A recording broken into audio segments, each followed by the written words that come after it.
Okay, well, good afternoon to everyone, and a warm welcome to our audience in person here at the Dutch Embassy in Warsaw, and a warm welcome to our viewers around the world for this Atlantic Council event. My name is Johan Fleck. I'm the Senior Director of the Europe Center at the Atlantic Council, and it is my pleasure to open the first public event of this year's Warsaw Week, entitled Retooling the Transatlantic Alliance for an Era of Uncertainty, hosted by our Atlantic Council Warsaw office, so ably led by Aaron Koreva. Now in its third year, Warsaw Week highlights the strength of the US-Polish relationship and examines how our two nations can lead together in shaping the future of the transatlantic partnership. We have an exciting week of programming ahead of us, starting with this afternoon's panel on securing Europe with the United States or without, ? We've picked a slightly provocative title because we are about 3 weeks out from the NATO summit in The Hague in the Netherlands, and there's still concerns about the future of the United States' role in European security. The Trump administration has advanced what many would call perhaps a more transactional foreign policy, has pushed for a settlement of Russia's war in Ukraine, and promoted burden shifting over burden sharing. For many, this approach has raised doubts over Washington's long-standing commitment to collective defense in the Euro-Atlantic area. And across Europe, it has also fueled a new debate over strategic autonomy and particularly in the defense policy area. Irrespective of that particular approach, Europe faces the urgent task of closing capability gaps, of ramping up defense industrial capacity, and finding the political will and the financial means to do both. Meanwhile, Russia's brutal war of aggression grinds on, exacting a devastating toll on Ukrainians and posing a direct threat to transatlantic security. In this shifting landscape, Poland stands out as a model Euro-Atlantic ally, investing nearly 5% of its GDP in defense and taking a proactive role in both NATO and EU security initiatives. The country has also held the EU presidency under the banner of Security Europe, and has embraced that leadership role. And at its core, Poland's relationship with the United States remains a strategic cornerstone critical to Poland's national security and long-term interests. And so we're very much looking forward to kicking off the public part of Warsaw Week with this great panel. Thank you for joining us, expertly moderated by our senior fellow, Dr. Valbona Zinelli. Before we get into the discussion, I want to turn it over to our gracious host here at the embassy, the ambassador of the Kingdom of the Netherlands, Jennis de Mol. Ambassador, thank you so much for having us, and also wishing you, your country, your government, every success in preparing and delivering a successful NATO summit in a few weeks. Thank you, and looking forward to the discussion. Over to you. Thank you. Well, first of all, ladies and gentlemen, a warm welcome here at the Dutch Embassy. It is a pleasure to see so many of you interested in transatlantic relations and European security issues. It's a special day. 2 days ago, we had elections here in Poland. Today, our government actually was toppled because of an asylum discussion in the Netherlands. So these are very unsecure times, to be honest. And that brings me actually to what Mark Rutte, the Secretary General of NATO, said earlier this week. He said, well, we are currently facing the most dangerous security environment in decades. Russia's war of aggression continues and terrorist threats persist, and we are not at war, but we are not at peace either. So we must strengthen our defense and deterrence. And it is obvious that this will be the topic of today's discussion, but it will also be the discussion in The Hague. And this being said, I really hope that The Hague will show unity of force. I had the privilege of serving in the Dutch mission in Afghanistan, and it was all about unity of force. So let's hope that we show collectively our commitment to our collective defense by deciding to boost and increase our defense industrial production and increase also our defense investment significantly. Well, this being said, for the Netherlands, transatlantic relations are crucial and they remain crucial, so there is no change in attitude there and policy. Yes, the question about significant strategic autonomy for Europe is a relevant one, but for us it should be very much based on very strong and united transatlantic relations. There can be no misunderstanding about this. This being said, I hope you will enjoy the panel. Afterwards, we will see each other at the residence. We'll have plenty of opportunity to continue our discussions. And now, the floor is yours. Well, thank you very much, Ambassador. I have the microphone. Well, thank you very much for hosting us, for hosting this panel here at the Embassy of the Kingdom of Netherlands to Poland. Thank you to the Atlantic Council colleagues for putting also this excellent panel together.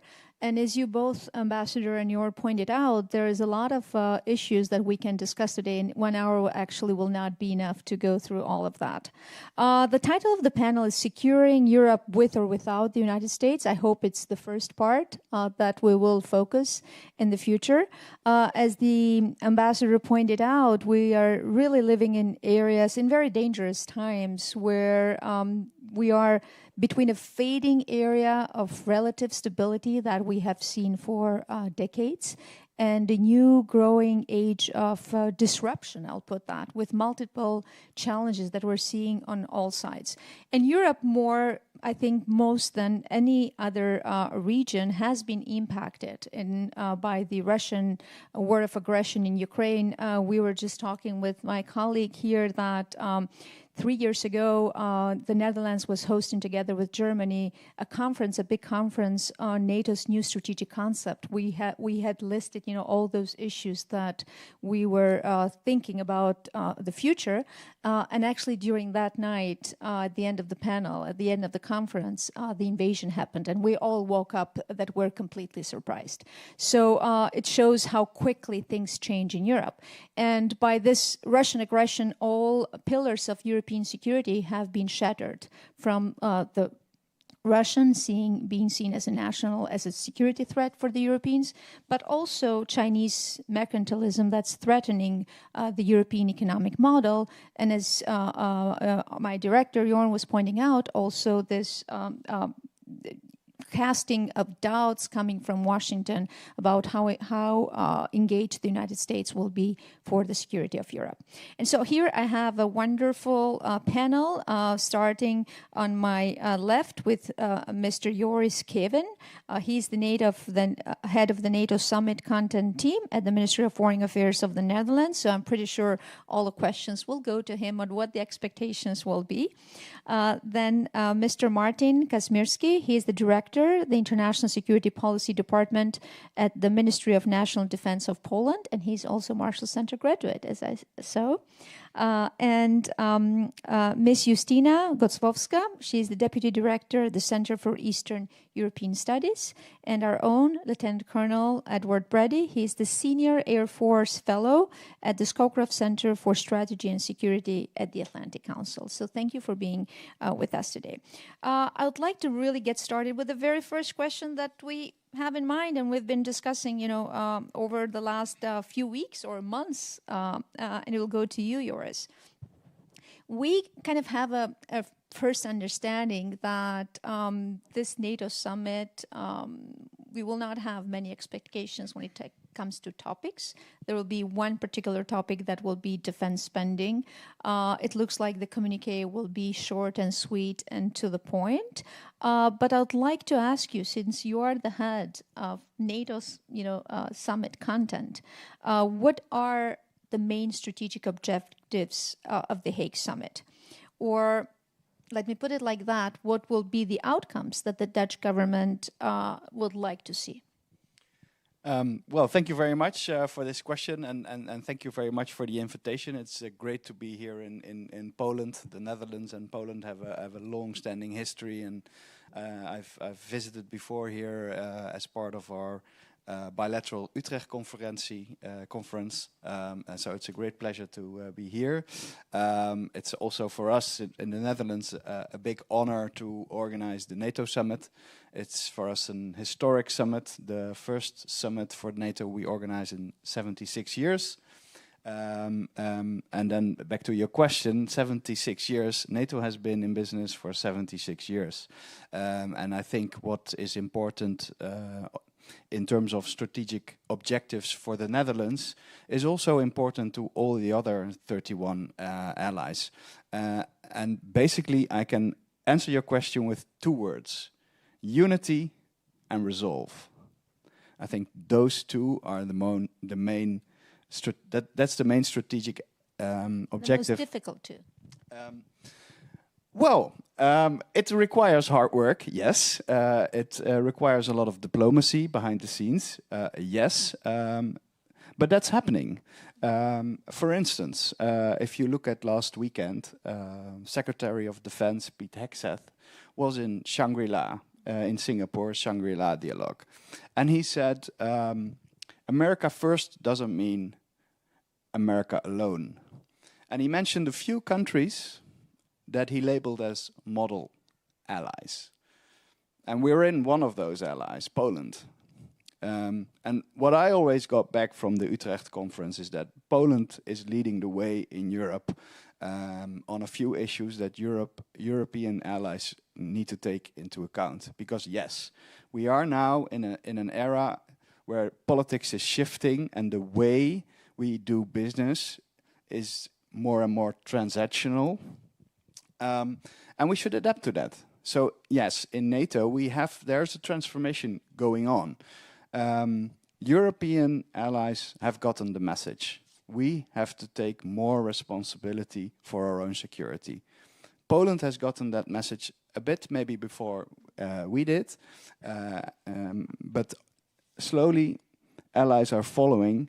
And we have, of course, to wait and see what happens in The Hague, but I'm pretty confident that unity and resolve will be one of the main outcomes of the summit in The Hague in less than 3 weeks, I have to say. If I may follow up with you, so the first, we understand unity and resolve, which are crucial for the success of NATO. And we know that defense budgets will be an important part of the conversation. What will be the other key topics that you think will be part of the summit? I think Ukraine is an important topic for NATO. And another important topic is the transatlantic defense industrial base. One of the initiatives we have taken as host nation is that as an official side event, we are organizing the NATO Summit Defense Industry Forum that brings together the 32 ministers of defense.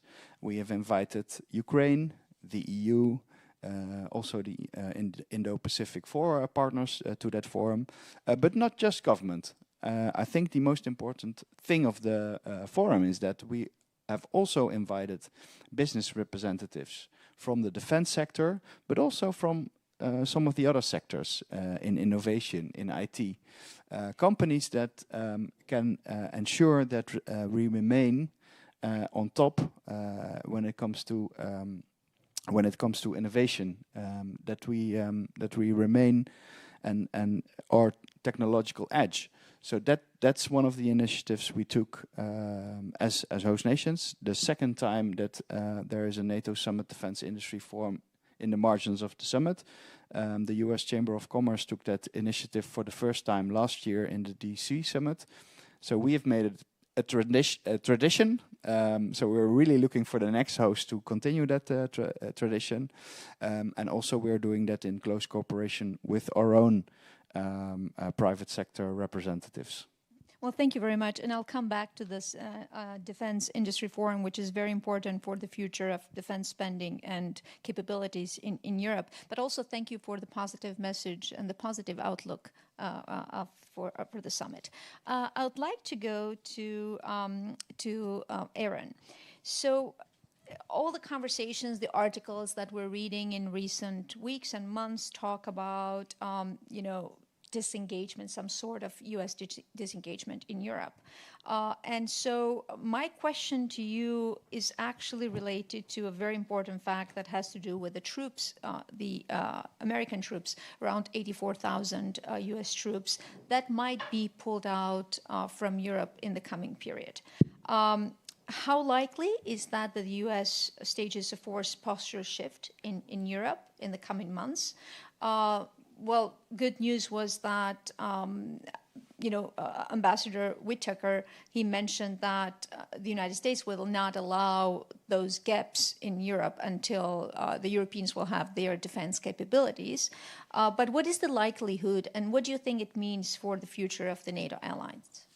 Thanks.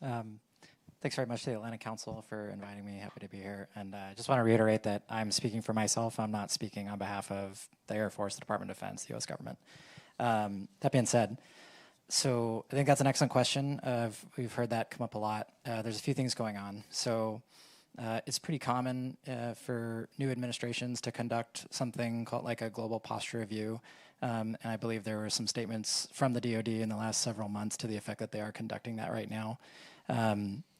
So I think we should expect to see the results of that sometime in the next 6 months, possibly in concurrence with the release of a new national defense strategy. Also, I expect potentially in the fall, based on Secretary Hegseth's guidance. What I think we can expect is there should be a forced posture change in Europe. And I say that for a couple of reasons. The objectives of the United States in Europe, I don't think have changed. At the end of the day, our long-term goals in the U.S., from my perspective, are we want a peaceful Europe that's open to commerce and ideally not dominated by hostile states. That's our goal. The forced posture that we mostly have in Europe today is, generally speaking, a holdover from the Cold War. So you can see it's mostly postured in Germany and Italy, a little bit in England. So even if we didn't remove a single soldier or airman or Marine from Europe, I mean, ideally we'd be moving those troops anyway because they're simply not in the best place for our current strategy. That being said, I don't know where they are going to go. I would expect some to leave. And the topic that I think is important to consider is strategic deprioritization. So I think what's going on in the United States right now is not that Europe is no longer important to the United States and not that European defense or stability is no longer important to the United States. It's simply that we do not have enough resources to compete and deter our most dangerous enemy, which is China. And so we have a lot of force structure here in Europe that I believe the administration would like to shift and make available elsewhere. And so as we look at these issues, this idea of forced posture, it's a mistake, I think, to look at it as a binary, as either there will be forces in Europe or there will not be. I think you're probably going to see some forces move, but not all the forces move. And so that's the debate, and that's where I think Europeans can influence the debate in the United States of what capabilities does the United States need to have ready to bear at a moment's notice in Europe versus what can Europeans afford to leave. I also think the timeline is probably going to be longer than months, even if the posture review comes out and says we're going to remove every single American soldier from Europe. That is unlikely to happen in a short time period. There's a lot of issues with coordination across the government, with funds from Congress, et cetera, et cetera. So I think the timeline is most likely going to be measured in years, even if they said pull everybody out right now, just due to the logistics of how complex that would be. Well, thank you. And maybe I'll take it from there and go to Justina about if you can talk a little bit about what should the European allies do in order to fortify their eastern flank, because that is, especially here in Poland, but mostly, in eastern flank countries, Russia is the main security challenge. And it's not, maybe this is where we have some asymmetric interest between the United States and the European Union, where for the United States, China is the main security competitor and threat for the future. So what should the Europeans do in order to meet the demand to strengthen Europe's defense and deterrence? Well, I suppose we should do what we have agreed to do within NATO, within NATO's defense planning. We have agreed to fill in the regional defense plans. We have agreed to fill in and to meet certain capabilities. And the allies are on their way to meet their commitments. And I think we need to, in light of what will happen with the US military posture in Europe, we'll probably need to meet these commitments faster, and we will need to meet increased commitments due to a revised process of assigning capability goals to each nations. So I think that this is what we need to do, agree to what, or fill in, implement what we have agreed upon. This is not knowledge that is there out there in the open, but we can of course speculate and where are the capability gaps and where the Europeans should do more.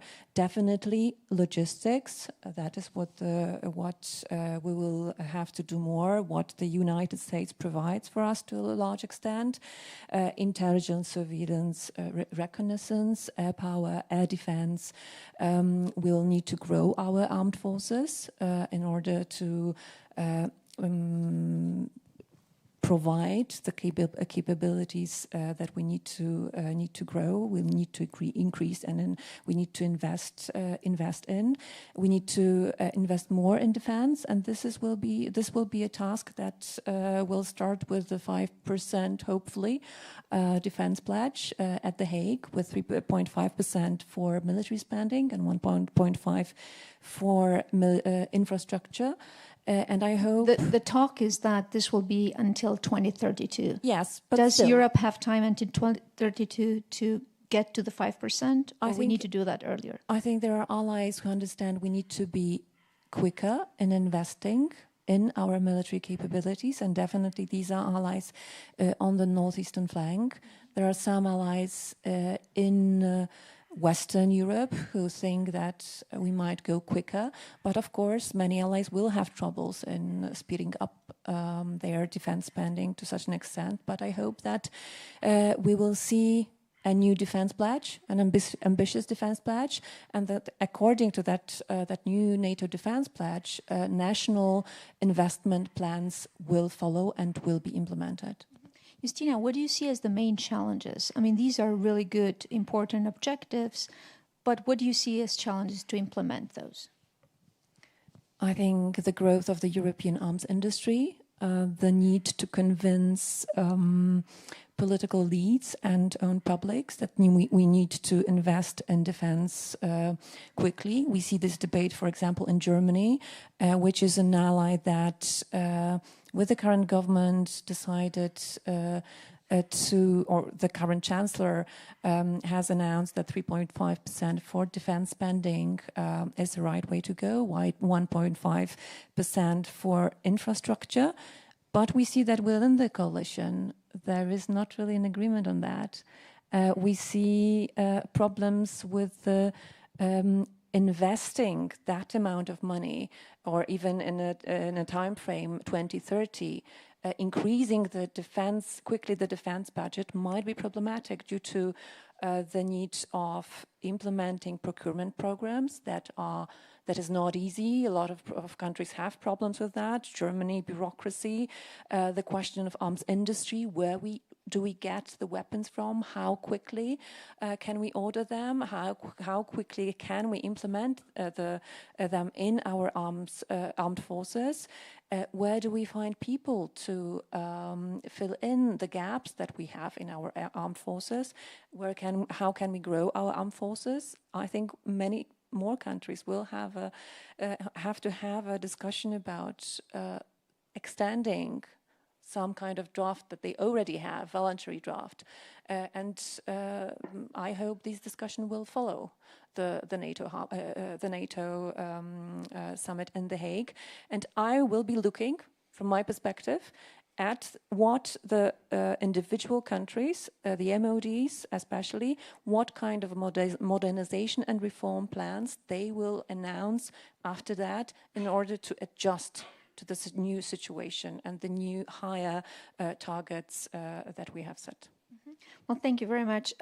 Marcin, so it was mentioned that the U.S. Defense Secretary Heck said he has praised Poland for its robust defense spending over the last few years and the commitment to fortifying NATO's eastern flank. So how can Poland, with this unique position as a model European ally, help to keep the U.S. engaged on the continent, on the European continent? Thank you very much. First of all, thank you very much for inviting me to this panel. It's a great privilege for me to be here with you.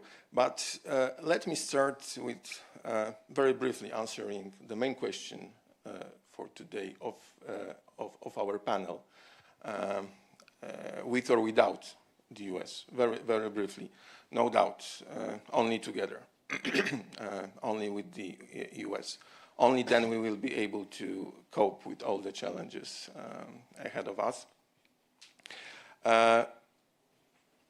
Why? Because it is, I would say, no doubt it is in our interest. It serves best our interest. But also, I think, I would say I'm optimistic about what future will bring. I think that there are, in spite of some uncertainties, question marks on the other side of the ocean, I think that there are many positive developments in Europe. Some of them have already been mentioned, related to the new defense spending model. We hope, as a Poland, that we will agree on that, 5% total, divided into two parts, 3.5 for core military commitments and 1.5 for, let's say, defense investment. If we are able to get there, to agree on that, it will be a success. Of course, we will have to implement it after that, but that is, I would say, really the main expectation for the summit.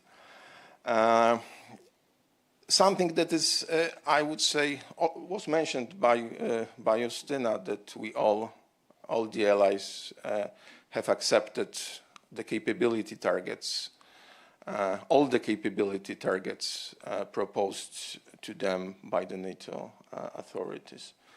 Very briefly, what does it mean, or what is it about? All the requirements necessary for NATO to be able to meet or to conduct all the operations, especially collective defense operations, are first identified and then apportioned to the allies. And we have always had a problem with that. It was mainly the US that had to take the vast majority of those obligations. Now all the allies, including Europeans and Canada, as I just said, accepted all the targets addressed to them. And once we have it, once we will be able to implement those targets in 2032, it will be Europe and Canada that will meet 72% of the requirements. Now it is around 50-something, 50, 52. I don't know. So that will change. and there are also positive developments on the EU side. I hope that we will have the opportunity to talk about it in more details. The EU have identified the priority capabilities, gave a green light for its members to develop those capabilities. Those capabilities are primarily related to the defense of our territories, and very much relevant to the lessons taken from Ukraine, from the war, from the Russia's aggression of Ukraine. When it comes to your question, you asked, yes, we enjoy good relations with the US. We are often called a model ally. It is partially or to a large degree due to the fact that we spend indeed around 5% on defense. We are determined to keep this level, of course, in the future. However, it is challenging because, as it was already mentioned, it is not sufficient to have those money. You have to be able to spend it, and due to the shortfalls related to industrial defense, industrial shortfalls, it is a challenge not only for us but for all the allies or EU members. So we want to keep on that track, but on the other hand, we are well aware of the fact that it won't be possible to separate our relations, bilateral relations, from the transatlantic ones. So we very much hope that the US will not only stay, US forces will not only stay in Poland, but that the US will remain committed to the security and defense of Europe as a whole. We very much believe that, yes, burden shifting is a must, but we believe it's been since NATO, was established.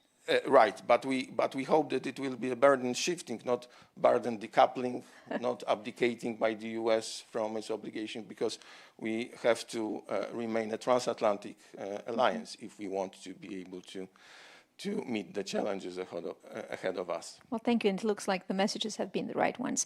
Joris, I would like to go back to your the Defense Industry Forum, and here I will follow up on the question on the response of Marcin regarding the EU. What is the role of the EU in maybe we need a more assertive role of EU in building Europe's defense industrial base, and what will that look like in practice? So, European Commission is talking about this proposed 800 billion euros in defense investment. Is that politically and economically realistic for Europe? And then my second part of the question, this is for you, but also for the other panelists. So how do you see the future of also NATO-EU cooperation? Because there have been some challenges in the past in this type of cooperation. Well, thank you very much for this question. Let me start by saying that NATO is all about consensus. So I really agree what basically everything my neighbor has said on military capability, on the work NATO has done. Deterrence and defense is NATO's #1 job. The discussion is now very much about the how much. That will be the outcome of The Hague, but then the work really starts. Then it's going to be about the what and the how. And that's where the EU comes in for the European allies, because we're stronger together. Strong NATO needs a strong European Union, and I'm very grateful to Poland to put security very high on their agenda. Now they have the presidency.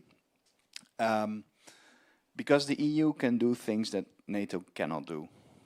The EU can provide regulatory frameworks. The EU can convene money, as we have seen with COVID, as we have seen with the financial crisis. The EU is able to gather a lot of money in a short time and spend it. And furthermore, the EU can do innovation, the EU can do research and development, and the EU is a big market power. All those things that we need to expand the European and transatlantic industrial base. And if I say European and transatlantic, I'll give you one example of what we need to do. We have to work together also with the US, Canada. And when I say European, I think it's also important to underline that that means Europe as a continent. And when I say EU, that means EU member states. But most of the time when we speak about defense, that includes non-EU NATO allies like the UK and Norway. So that's important. So what we need to do is we need to use European production facilities to produce licensed, US licensed weapon systems that have proven to be best in their class, like we have done with the Patriot systems. That's the way to go. That way we can expand production and make sure that we all profit. Well, thank you. So I'll go to you, Aaron. So although even if we have this unlimited political will from the European Union in order to spend more on defense, and also the finances to match it, it's clear that European industry will, in the short term, lack the capabilities to meet this demand. The EU President Ursula von der Leyen, she spoke a couple of months ago about this idea of, buy European, the dream of buy European. Should we maybe move into the dream of buy transatlantic? Is it the right time? Yes. Next question. No. Yes, I think the answer is yes. So one thing that we've kind of danced around a little bit, we've touched on, is time. Time, I think, is a very critical component when you're talking about this issue. So obviously 2032 is the timeline that people are kind of coalescing around as far as getting to 5%. But depending on which European defense and intelligence agency you talk to, they expect Russia to attack between 2, 5, or 10 years from now. Most of them settling somewhere between 2 and 5 years.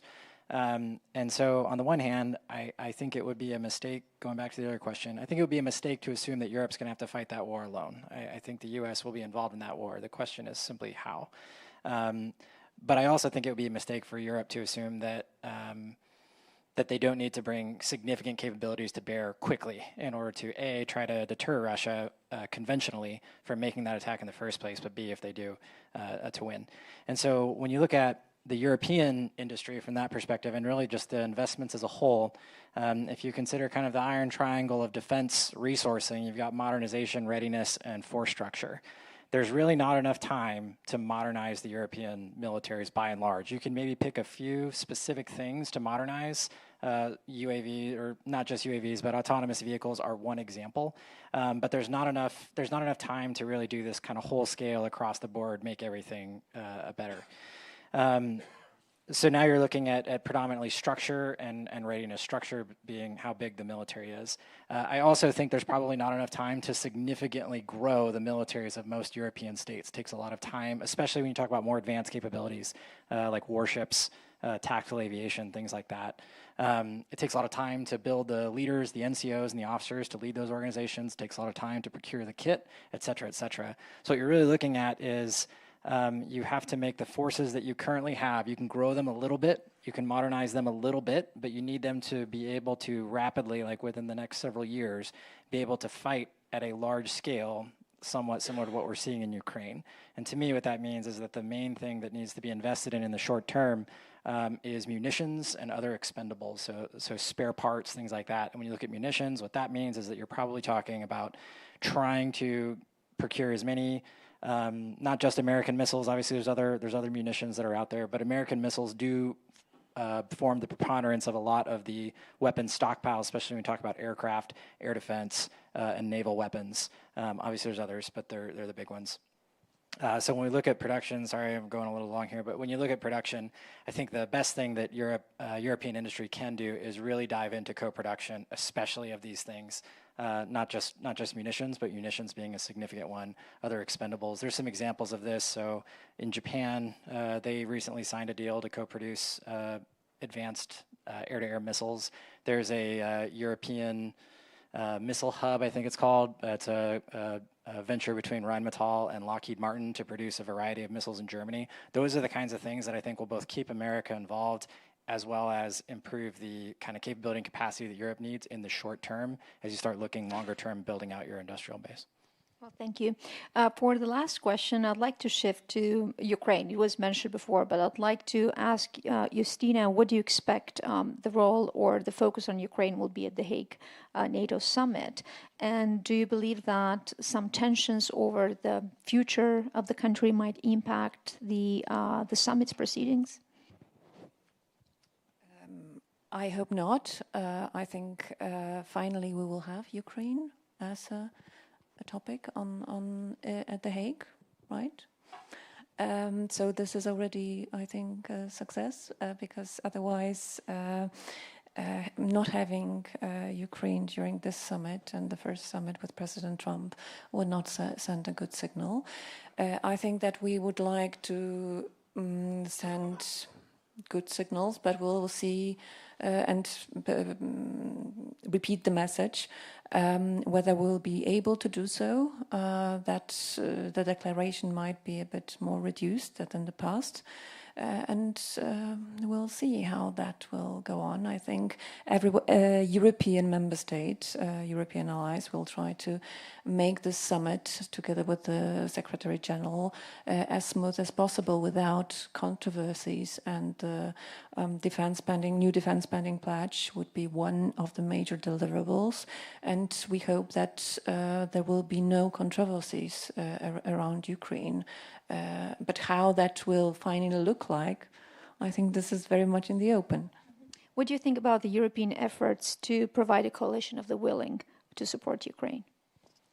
I think it has been a good signal to the US that Europe would like or is prepared to be, and ready to be engaged in a possible after a possible ceasefire and securing Ukraine. But honestly, I do not think that this European mission will be deployed to Ukraine anytime soon.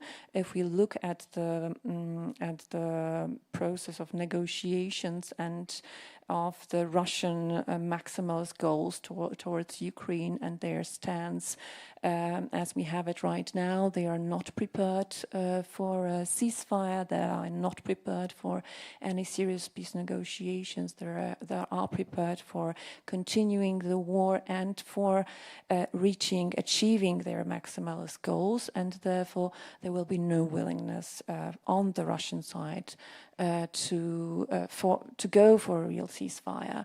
And hence, without a ceasefire, I do not believe that a European mission, how this is presented or has been presented in the public discussion, is possible in Ukraine. But I do not exclude that in some time from now, we might see some more punctual European engagement of individual allies with regard to training, possible training missions, a smaller size, but that will not be a whole European effort. I don't, as it is discussed right now, I don't believe in that. Well, thank you. In the last summit, but in the last few summits, actually, China had had a prominent role in the communiques. What do you expect this time? And this question is for any of you. Well, the Secretary General has invited the Indo-Pacific four partners to the summit: Japan, Korea, Australia, New Zealand. They will join the leaders for a informal dinner, and there will be several meetings on the side of the summit with them, because China is still high on the political agenda in NATO. And if you look back at last weekend's Shangri-La dialogue, I think you can see that also goes the other way. A lot of NATO allies were present there to discuss the situation in the Indo-Pacific, because the security in the Indo-Pacific has a direct link with the security in Europe and the rest of the world. Final round. What is the one thing that will keep you awake at night, the night before the summit?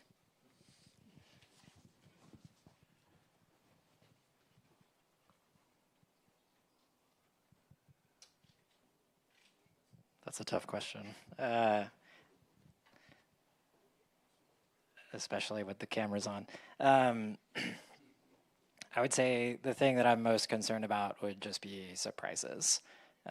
So not really knowing what issues one or multiple parties might choose to raise and the way that would land with other parties, and that having an impact on kind of short to medium term unity and resolve, and then changing the calculus of other actors around the world. So surprises of any sort from anyone is the thing I'm afraid of. Thank you, Justina. I generally think that, and I hope that also this US administration would be looking for a relatively peaceful and successful summit. So I hope there will be no surprises, but still having in mind the unpredictability of the president, I think the goal would be to minimize it as much as we can. And for me, the 5% goal, this is the most important thing.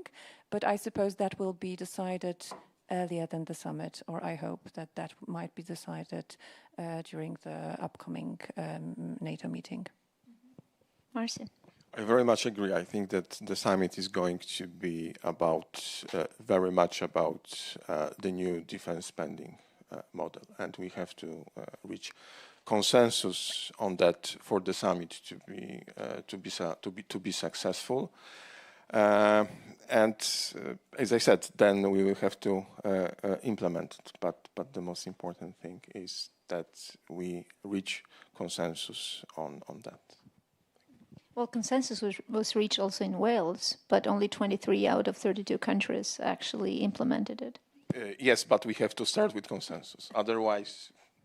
So implementation, I'll say, is... Yes, but I think since we have a few years of President Trump still in the White House, I think we will be... that's a good push for us to implement. Okay. Well, our policy is one of no surprises. So we predicted a lot of the surprises that could happen. So we're prepared for that. We're prepared to receive all the delegations within that policy.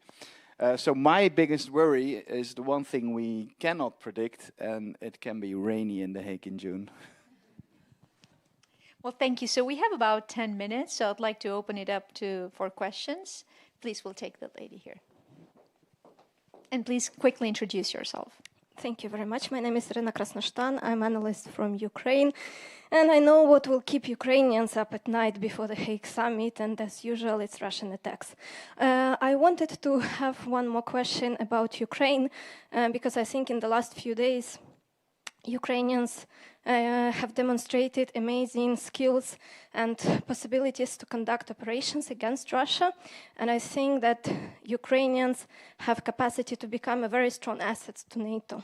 And unfortunately, the NATO membership for Ukraine is no longer being discussed. Moreover, we have heard comments from General Kellogg recently that US is considering to kind of acknowledge Russian demand about NATO non-enlargement. So my question is to you about how serious it is, vision on their own without the consensus from NATO allies, and what would be the reaction of other allies if US would want to go on and kind of provide this guarantee to Russia, considering that before the NATO language on the enlargement was pretty clear that no third party has a say, and Ukraine is on irreversible path to NATO and so on.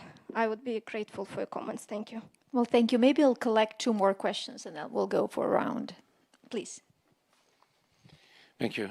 Robert Still, Center of Eastern Studies, and formerly a NATO official. And I would like to applaud the panel for being so optimistic. And if I still was a NATO official, I would say that that's exactly the way to go. But I'm retired. The problem I see is this. Looking back at various NATO summits, and one has observed a lot of them, I agree with Sten others. Yes, you have to start with consensus. In fact, consensus is the only way to go. Having said this, we've had consensus summits. You know, before Warsaw Summit, we had consensus, unfortunately, on, you know, not even doing exercises on Article 5. Last year's summit was really consequent, but full of consensus, but it took almost no decisions whatsoever. So I want to pose a slightly provocative question to our panelists. Are they afraid that in this, to one level, justified quest for, you know, nobody rocking the boat, will miss an opportunity to actually have a bit of a, you know, punch up, out of which something would actually come up? And one specific issue, which I've not heard, I think it's an issue that simply cannot wait, because the adversary, so particularly one, is waiting for our response, which is hybrid activities. And the fact that Russia started using its military instruments to provide, quote-unquote, protection for the illegal convoys, and if it doesn't generate a response, well, summit is a good occasion. So I understand the context, and I kind of, again, applaud the colleagues for heading in that direction, but I still want to kind of ensure that, that they really, you know, are certain that this is the only way to go. Thank you. We'll take the third one, yes. Thank you. I just wanted to add one sentence to what my colleague from Ukraine said, because I understand we wouldn't be that bold. Can you introduce yourself, please? Bartomikot.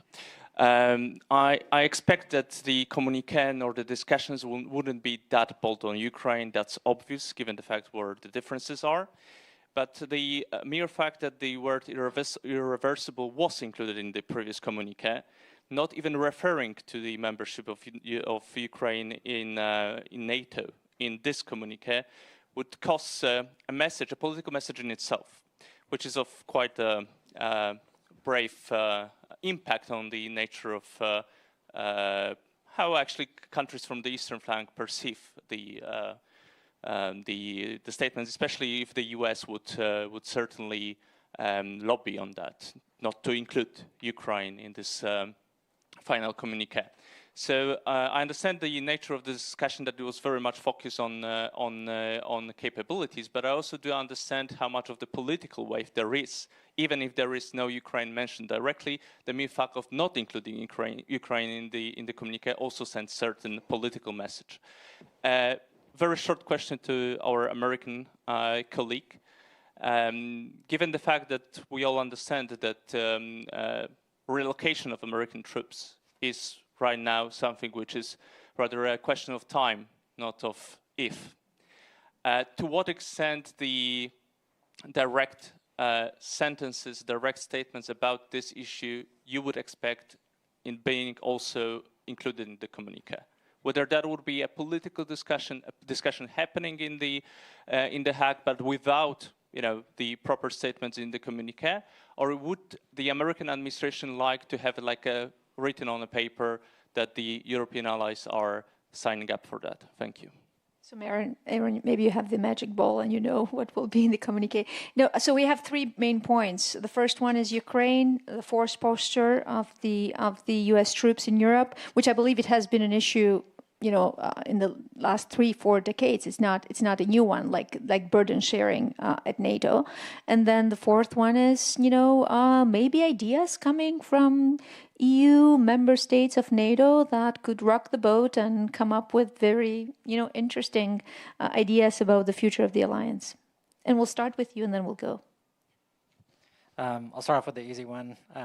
I do not know, because I'm at a lower level. I don't really deal with the policy stuff, but I think it's unlikely that you'll see force posture statements or sentences or anything in at the NATO summit in the final communique. Not impossible, just unlikely.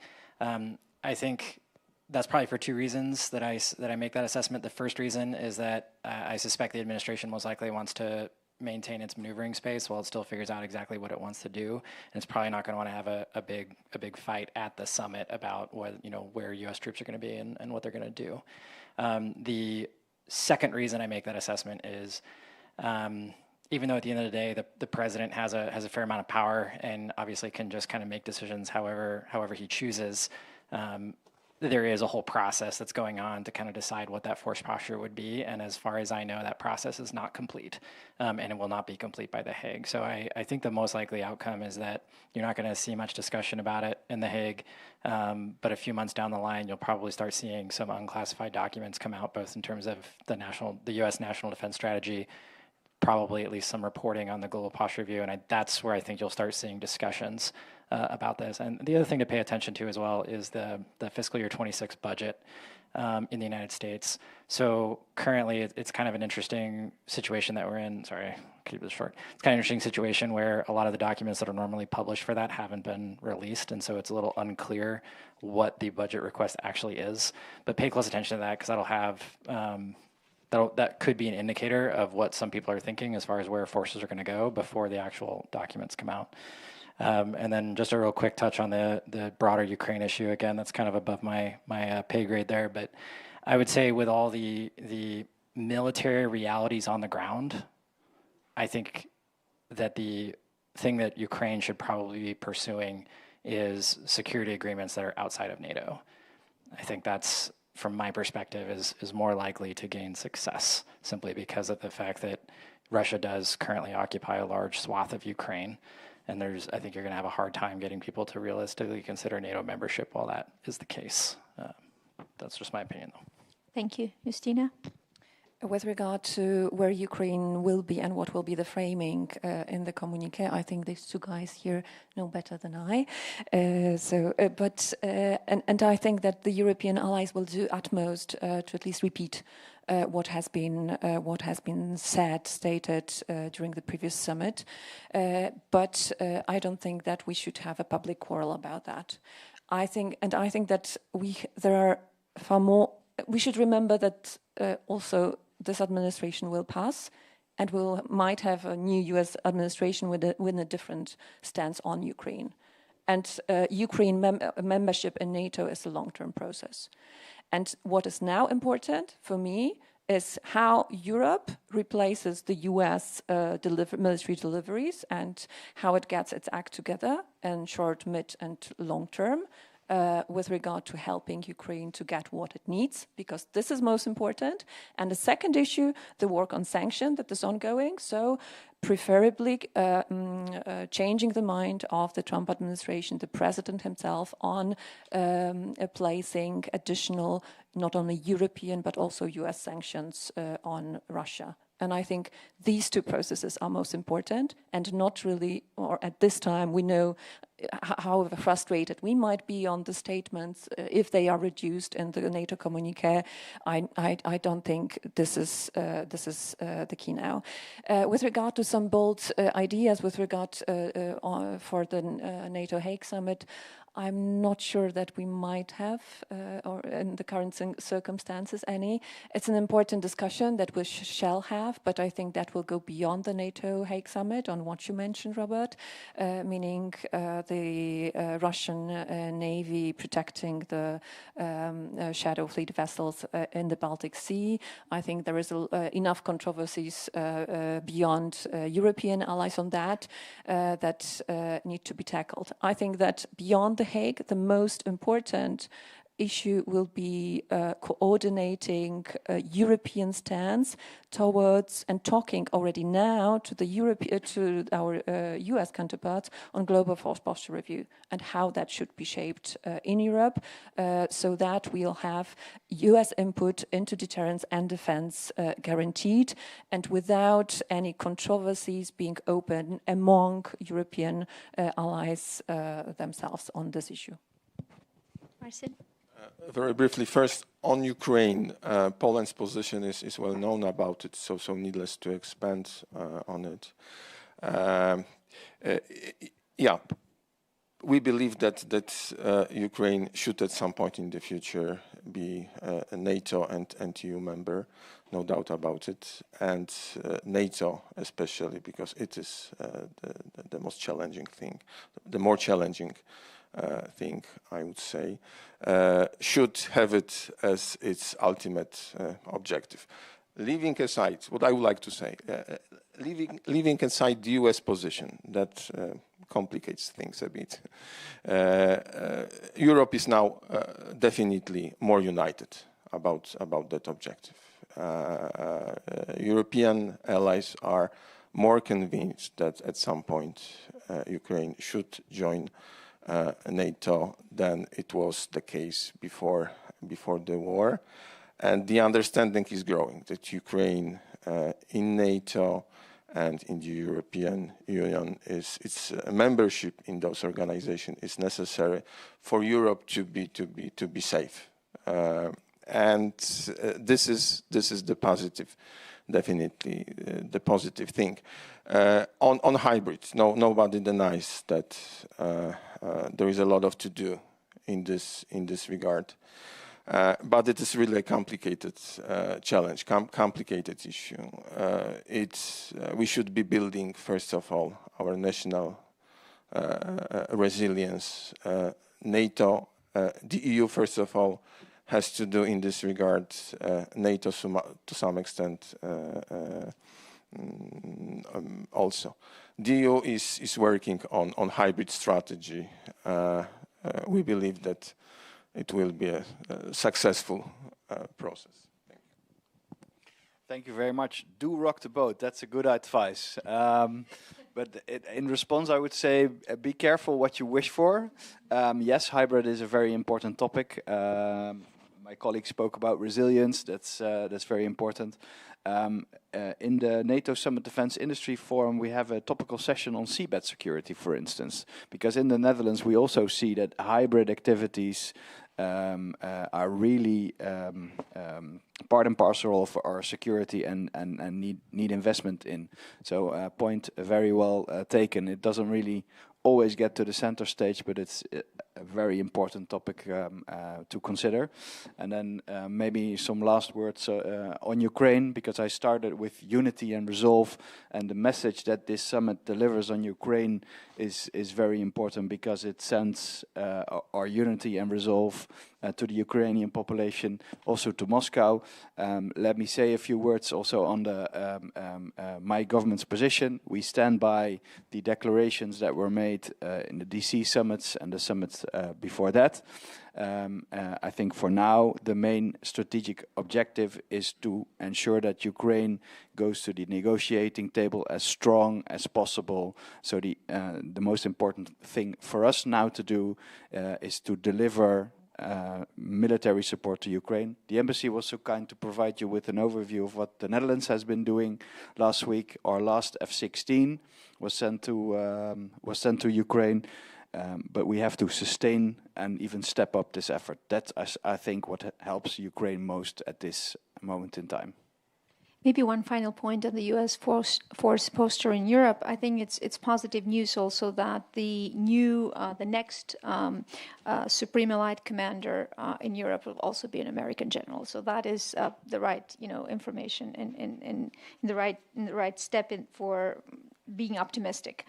So I believe that we concluded our panel with the positive view that we believe that securing Europe will have to take place with the United States in the future. So please help me in thanking the panelists for their excellent presentations and views. Thank you.